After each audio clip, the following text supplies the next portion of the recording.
let's move to Chris Paul then. What is your reporting on the breakup, why, and how it was communicated, Brian? Well, that's two different things. How it was communicated, I think we can all agree that was an F.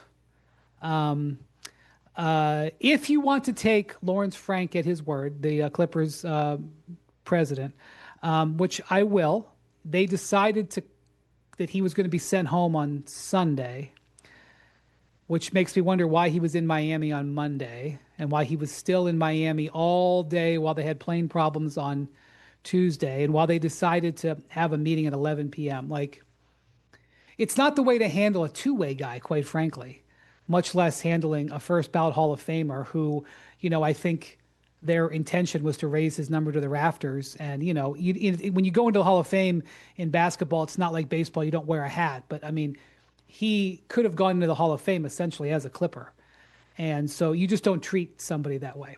And so the execution of the message delivery was an absolute fail. I don't think there's anybody who could argue any differently. Did somebody knock on his hotel room door in after hours essentially and say, this is official, Brian? The story as Lawrence Frank told it, and I'm not in position to, was that they made the decision on Sunday. They played in Miami on Monday. It was an embarrassing performance for a number of reasons. Then, as you often see, teams will stay over in Miami after a game. And they were going to fly in the mid-afternoon Monday, which is normal. Teams typically travel on travel days in the mid-afternoon. And then they had plane trouble. I think they actually ended up having to replace the plane. But whatever, instead of leaving at 3, they left not until after 8. And they flew up to Atlanta, and instead of landing at 4:35, they landed at almost 10. Right. And so the meeting that they had planned to have in the mid-evening or early evening ended up happening at 11 p.m. And so the meeting lasts 3 hours, and at 2 a.m. they're done with it. And Chris Paul at that point announces to the world he's being sent home. If the decision was made on Sunday, I don't know why he was even in Miami. But, there may have been some other factors that I don't understand. But so the rollout of this, again, I don't think it's controversial at all. I think everybody would say that was handled poorly. I don't think you should handle anybody that way on your team, much less, again, a first ballot Hall of Famer. The decision itself, and I know everyone's, Ty Lue was like, it wasn't my call. And players have been like, it was news to us. And Lawrence Frank has come out and said, I'm the bad guy, blame me. But of course, it's more complicated than that. But I think essentially is that Chris Paul is a guy who is very vocal. And he is, for 20 years, been described as a leader by his teammates and his coaches. But just go look up the video from any Chris Paul game from the last 20 years, and you will find him giving his opinion to the official, giving his opinion to the opposing coach, giving his opinion to his coach, giving his opinion to his star teammates, giving his opinion to the role player teammates, giving his opinion to the trainers, giving his opinion to the ball boys. That's just what you can see on the cameras. This is who Chris Paul is.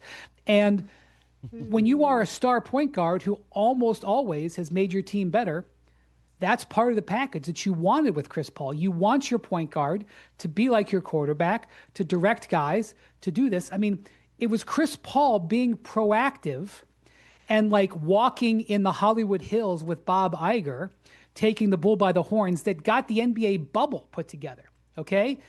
That's who Chris Paul is. Chris Paul sees a situation that needs addressing. He addresses it. And for 20 years, his teams always succeeded. I think he made the playoffs like 14 or 15 straight years.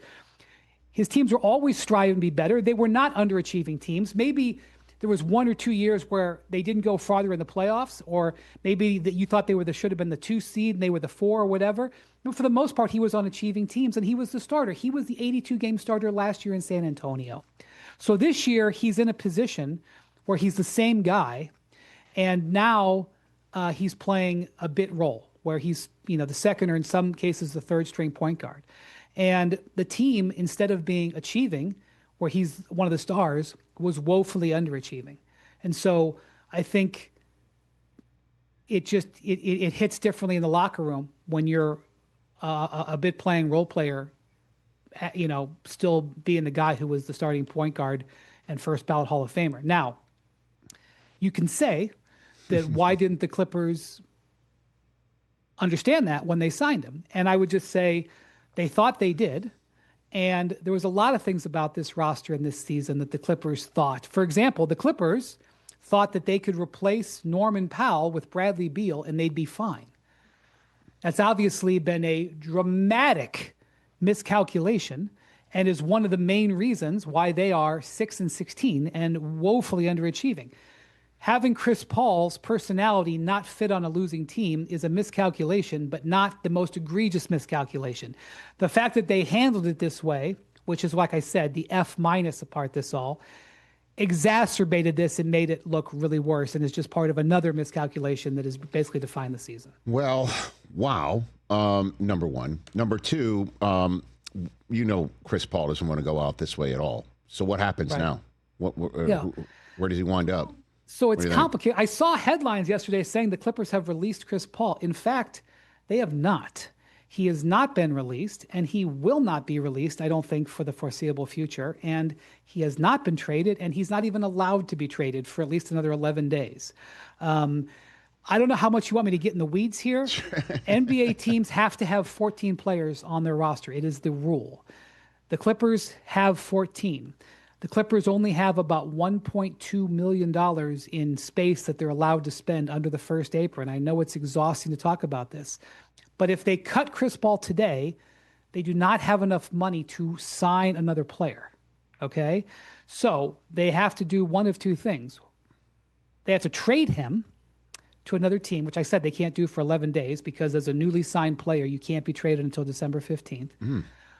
Or they have to agree to a buyout where he would take less money and they would have money because his money is guaranteed.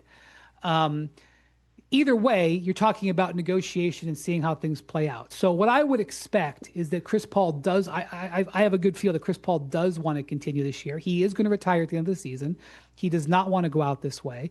So I think he will look for an opportunity that makes sense. Maybe that opportunity is there now. Maybe that opportunity will present itself. Maybe it's a trade that gets worked out. Maybe he gets cut and signed. But the Clippers are not really in position where they can just cut him right now. And so he will not be cut. And so he will live in this exile nether region for some period of time. I'm not sure how long. Hopefully not too long for his sake. So knowing all those rules, as I'm sure the Clippers front office did, makes me think that's a lot of opinions he was sharing for them to just say, we're done. We're done. And you're not only done, you're done here in Atlanta. And I know this is not going to play out well in the media, and it's not the way we wanted it. Probably they envisioned it. But my gosh.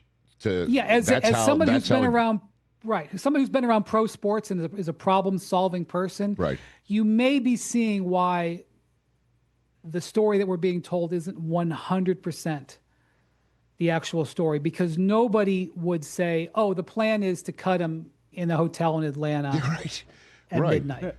Obviously, nor do they want to say that. Nor do they want to say he was so insufferable to be around, and he with us that because of what's going on that we just can't have.